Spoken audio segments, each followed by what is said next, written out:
A woman is asleep on her couch on an ordinary afternoon. The ceiling above her explodes. A black rock the size of a grapefruit punches through the roof, ricochets off her radio, and slams into her hip. She wakes to a bruise from a rock older than human history. She is the only confirmed person in recorded history known to have been directly struck by a meteorite and survived. A whole town sits inside a scar almost 5 miles across, the crater left by something that fell out of the sky while dinosaurs were still walking around. Most of the people who live there have no idea they're standing on the bullseye. Under the quiet, red dirt rivers of one of the poorest, least noticed states in the country, lives more freshwater biodiversity than in any other state in America. And a river's worth of it. We drowned on purpose. In a marsh outside Mobile, divers lay their gloved hands on the charred ribs of a ship. It carried the last stolen Africans ever brought to America, and it spent 160 years hidden in the mud, exactly where the men who burned it meant for it to stay. All of that is one place, Alabama, a state the rest of the country has quietly filed under 2 words: flyover or past. You have no idea. So here's the question worth the next half hour of your life. Why does so much land on this one state, from the sky and from history? Why does some of the richest freshwater life in America sit under the state fewest people ever think about? And what did we do to it? How did the rocket that carried this country to the moon come to be led by men whose earlier rockets had served Hitler's war? And why does the ground here keep coughing up the exact things the country tried hardest to bury? By the end of this video, you'll stop seeing flyover country. You'll see red clay, the ground where America's highest reach and its darkest history sit a couple of hours' drive apart. Start on that couch, because it really happened, and it happened here. On a warm afternoon in the fall of 1954, in the town of Sylacauga, a woman named Ann Hodges lay down for a nap under a quilt. A few miles above her, a fragment of an asteroid that had been falling toward Earth for longer than there have been human beings was closing on the roof of her house at the speed of a rifle shot. It came through the ceiling, cracked off the wooden console radio in her living room, and struck her on the hip and thigh, raising a bruise the size of a dinner plate. Do the odds on that. The Earth is mostly ocean and empty land. People are small, and a roof is thin protection only in theory. In the written record, Ann Hodges remains the only confirmed person known to have been directly struck by a meteorite and survived. The rock is real, and you can go and see it. It's kept today at the Alabama Museum of Natural History. What it did to the rest of her life is the part the story usually leaves out. The fame was ugly and would not stop. There was a fight over who owned the rock, her against her own landlord, and the attention slowly wore her down. She died years later in poor health, worn out by the single, strangest piece of luck in history. Of all the places that rock could have come down, it found her. And that wasn't the first time Alabama caught something. Drive toward the middle of the state, to a town called Wetumpka, and the low ring of wooded hills just east of downtown looks like nothing at all. It's the worn-down rim of a crater almost 5 miles wide. About 85 million years ago, when this land lay under a shallow sea, an asteroid perhaps 1,000 feet across came down right here and blew a hole in the bedrock. For generations, it was only a local rumor until, in 1999, a team led by the Auburn University geologist David King drilled hundreds of feet into the center and brought up rock that had been shattered and shocked in the one particular way only a massive impact can do. The town is built on the bullseye. People raise their kids, mow their lawns, and go to church inside the grave of an ancient catastrophe, mostly without ever knowing it's there. So Alabama catches what the sky lets fall, but once it threw something back. A few hours north of that crater, in a city on the Tennessee River, this state built the machine that carried human beings off the planet altogether, all the way to the moon. It is one of the proudest things Alabama has ever made. It is also one of the darkest stories in the state. We'll get there. First, look down, because what lies under Alabama is stranger than anything that falls on it. Alabama does not look like a wonder of the natural world. It looks like pine trees and red dirt and slow brown rivers and heat, which is exactly why almost nobody expects what is living in that water. By many measures, the rivers and creeks of Alabama hold the richest freshwater biodiversity in the United States. More than 300 kinds of fish, something like 60% of every mussel species in all of North America, close to half of the continent's freshwater snail species, turtles, crayfish, whole categories of small, quiet living things, packed into one modest southern state at a density found almost nowhere else on the continent. Down in the southwest corner, the mobile Tensaw Delta fans out into a maze of swamp and channel so dense with life that people sometimes call it America's Amazon. Some of it borders on the unreal. In a cool, shadowed canyon up in the northwest of the state, on summer nights, the walls come alive with pinpoints of blue light, thousands of them, as if someone spilled a galaxy down the rock. They're the larvae of a tiny fly, glowing to lure prey into their sticky threads, and they are the only creature of their kind in North America that makes light like this. People walk into that canyon in the dark and come out quiet, because it looks like standing inside a night sky that fell to the ground and kept shining. The strangeness isn't only underground or after dark. Up on Lookout Mountain in the northeast, there's a river that does something rivers aren't supposed to do. It runs for most of its length along the top of the mountain instead of the bottom, and then saws out one of the deepest canyons anywhere east of the Mississippi. And on the Cahaba River, for a couple of weeks every spring, thousands of white lilies bloom straight out of the rushing shoals, a flower that grows nowhere but in fast, clean, rocky southern water, standing up in the current like something that has no business staying upright at all. But this is a channel about what sits under the pretty picture, and this water has a graveyard in it. Run your eye up the map to the Coosa River. Until the middle of the last century, the Coosa was one of the single richest rivers for snails and mussels anywhere on Earth. Dozens of kinds that lived in that river and nowhere else in the world. Then, to make electric power, the river was cut into pieces by a chain of dams, and the fast, rocky, oxygen-rich water those creatures needed became a string of still, deep reservoirs. They could not survive it. Something close to 40 species of snails and mussels were driven extinct or vanished from that river system, many of them gone from the planet entirely. Biologists count it among the largest extinction events in the modern history of North America, and it happened here, quietly, underwater, with almost no one watching. Alabama holds more freshwater life than any state in the country, and it also holds one of the country's great erasures of it, in the same rivers, a few bends apart. A state that hides that much life and that much loss is a place of contradictions all the way down. And some of those contradictions are a good deal more fun than a drowned river, like a monument to a bug and a party Alabama threw first and got no credit for. Before the heavy part of this story, give the state a moment to be strange in a lighter key. Everyone assumes American Mardi Gras belongs to New Orleans. It doesn't. The first Mardi Gras celebration in what would become the United States was held in Mobile, Alabama in 1703, years before the city of New Orleans even existed.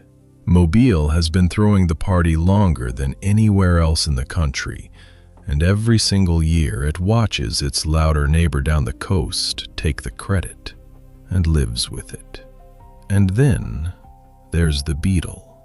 In the town of Enterprise, right in the town's square, stands a statue, a graceful classical figure holding a fountain up over her head.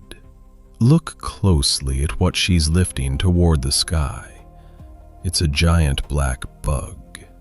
It is, as far as anyone knows, the only monument on Earth raised to honor an agricultural pest. Early in the 20th century, an insect called the boll weevil swept up through the South and ate the cotton that Alabama farmers had staked their whole lives on. It ruined them. So they gave up on cotton and planted peanuts instead, and the peanuts made them richer than cotton ever had. And in a fit of dark gratitude, they built a monument downtown to the insect that had wrecked them, for forcing them into a better life. That is Alabama in a single statue. It will stand in the square and thank the thing that ruined it. The state collects oddities the way other places collect tourists. Up near Tuscumbia, there's a cemetery reserved by strict rule only for coon dogs, and no other animal has ever been allowed in. Over in Cullman, a Benedictine monk spent decades building a miniature world of stone and broken glass by hand, tiny models of Rome and Jerusalem tucked into a hillside garden. But the strangest monuments in Alabama are not the funny ones. They are the ones the state built toward the sky. If the state is already showing you a side the brochures skip, subscribe, because from here it turns heavier. We're going to look up now, at the thing this place threw at the sky, and at the hands that built it. In the city of Huntsville, in the north of the state, a rocket stands on its tail against the sky, taller than a 30-story building. It's a Saturn V, the machine that carried human beings to the moon, and Huntsville is where it was designed. They call it Rocket City, and it is one of Alabama's proudest public achievements. To understand it, you have to follow the man who led it, and to follow him, you have to cross an ocean and go back into a nightmare. The program that put Americans on the moon was built, in large part, by a German named Wernher von Braun and the team of engineers who came with him. Von Braun was a gifted designer, charming, visionary, the smiling public face of the American dream of spaceflight. He had also, during the war, been a member of the Nazi Party and an officer in the Schutzstaffel. The rockets he designed back then were not meant to reach the moon. They were the V-2, the missiles Germany fired into London and other cities to terrorize them. And here is the part America chose, for a very long time, not to look at. Those V-2 rockets were built with slave labor. Prisoners from a concentration camp called Mittelbau-Dora were worked to death in an underground factory, assembling the very missiles von Braun had engineered. By most estimates, at least 20,000 people died building those rockets in the tunnels from starvation, exhaustion, and execution. More human beings died making the V-2 than were ever killed by it as a weapon. Von Braun visited that factory. He knew what he was looking at. When the war ended, the United States wanted his genius more than it wanted to judge his past. In a secret program later nicknamed Operation Paperclip, von Braun and around 1,600 other German scientists were quietly brought to America. Their Nazi records softened or buried, and in 1950, he and his team were moved to Huntsville, Alabama. There, on red Alabama clay, the man who had built Hitler's terror weapon built the rocket that carried Neil Armstrong to the moon. Both of those things are true at once. The same engineering lineage runs through both stories.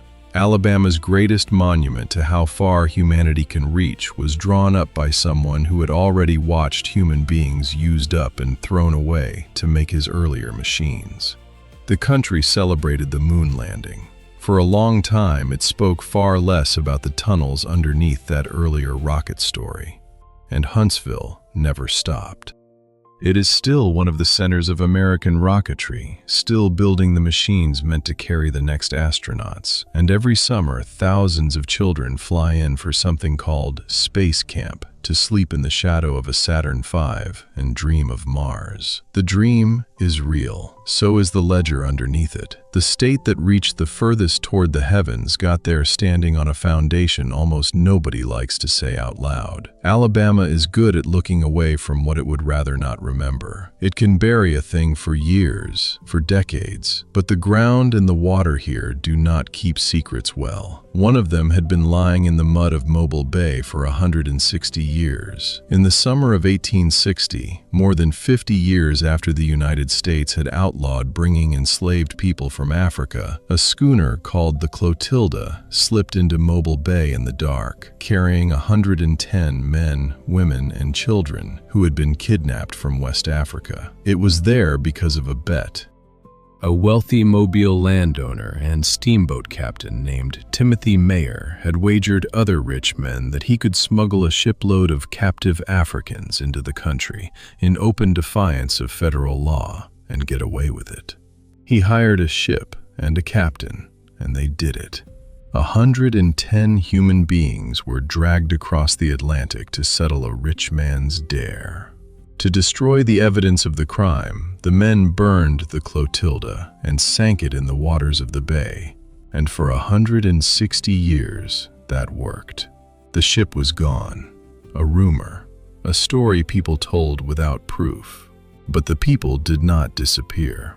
The Africans brought over on the Clotilda were freed a few years later, when slavery ended, and when they understood they had no way to cross the ocean home, they did something extraordinary. They bought land just north of Mobile and built their own town, governed by themselves, in their own languages and their own customs. They called it Africatown. Some of them lived a very long time. One man, Cudjo Lewis, survived into the 1930s. In the interviews he gave near the end of his life, one of them to the writer Zora Neale Hurston, he described the village he was taken from, the raid that seized him, the crossing in the hold, and the long ache of never getting home. A first-hand account of the Middle Passage recorded in living memory on Alabama soil.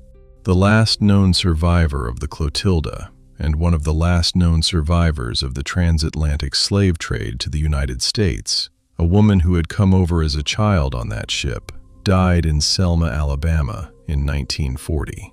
That is not the distant past. There are people alive right now whose grandparents could have shaken her hand. And then the ship came back. In 2019, after years of searching, the Alabama Historical Commission confirmed that a wreck found in the muddy floor of the bay was the Clotilda. Its burned hull far more intact than anyone had dared hope, one of the most complete slave ship wrecks ever found. The crime Timothy Mayer and the men around him had tried to erase with fire was still down there the whole time, waiting, with the descendants of the people it carried still living a short drive up the road. If you're only now hearing some of this, I'd like to know. Drop a comment and tell me which of these you had never heard before tonight. The woman a star fell on, the moon rocket built by the wrong hands, or the slave ship burned to be forgotten and found anyway. I read them. Now the hardest ground in the state. The men who burned that ship wanted their crime to sink out of sight. 100 years later, on a bridge a couple of hours away, the country's crime would be broadcast into every living room in America. And this time, no one could look away. In the city of Selma, there is a bridge over the Alabama River, and its name is a message. It's called the Edmund Pettus Bridge. Edmund Pettus was a Confederate general, a United States senator, and the Grand Dragon of the Alabama Ku Klux Klan. When the state put his name on that bridge in 1940, it was not a careless honor to a local man. It was a statement, set where everyone entering Selma would read it, about who this land was meant to belong to. On the 7th of March, 1965, some 600 people set out to walk across that bridge, peacefully, to demand the right to vote. On the far side, state troopers and a mounted posse were waiting. They attacked the marchers with clubs and tear gas and drove them back across the bridge in a cloud of gas and blood. It happened in front of cameras. That night, the footage went out across the country, and Americans who had managed not to think about any of this watched unarmed people beaten bloody on a bridge named for a Klan leader for asking to vote. It became known as Bloody Sunday, and the horror of it helped push the Voting Rights Act into law within months. The marchers had lost the fight on the bridge and won the thing they had marched for.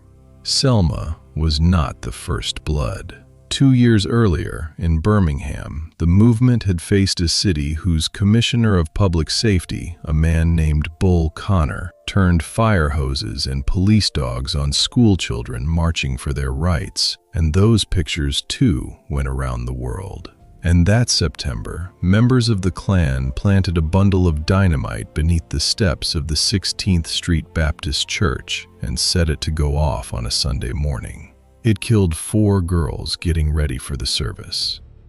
Their names were Addie Mae Collins, Denise McNair, Carol Robertson, and Cynthia Wesley. 3 of them were 14. 1 was 11. The Federal Bureau of Investigation identified the 4 Klansmen responsible, and, in one of the quiet disgraces of the era, most of them went unpunished for decades. 1 was never charged at all, and the reckoning didn't stay in Selma and Birmingham. Drive to Montgomery, the state capital, and the whole contradiction stacks up on a few blocks of one city. Montgomery was the first capital of the Confederacy. The place where the government built to keep human beings enslaved was sworn in. It is also the city where, a lifetime later, a seamstress named Rosa Parks refused to give up her bus seat and set off the boycott that turned a young preacher named Martin Luther King into a national voice. And today, in that same town, a group called the Equal Justice Initiative has raised a memorial to the thousands of Black Americans lynched across the South. Their names and their counties cut into hundreds of hanging steel columns, so the country can no longer tell itself it didn't happen. First capital of the Confederacy, cradle of the movement that undid it.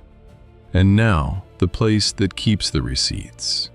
All within a short walk in one town. This is the ground where the conscience of the country cracked open, on camera, and slowly began to set in a different shape. Not somewhere else. Here, on the same red clay as the rocket and the crater and the river full of light. So step back and take in all of it on the one ground. A town living inside a crater. The only person a falling star is known to have struck. Some of the richest freshwater life in America, with a drowned archive of vanished species running straight through it. A machine that reached the moon, drawn up by a man who had watched people worked to death to build his last one. A slave ship burned to be forgotten and pulled back out of the mud a century and a half later. And a bridge, still carrying a Klansman's name, where a country was finally made to look at itself. Most states get to choose the story they tell about themselves. Alabama doesn't. It's all lying out in the open, on the same red dirt, often a couple of hours apart. The star that fell and the rocket that rose. The ship they tried to burn and the bridge they couldn't quite rename. The country spent a long time filing this place under flyover or past, driving over it on the way to somewhere it thought more important. But Alabama has spent that whole time catching the things the rest of the country threw away and holding on to them out where they can still be seen. The sky reached down and picked one person once, and it picked someone here. Maybe that's the truest thing about the state.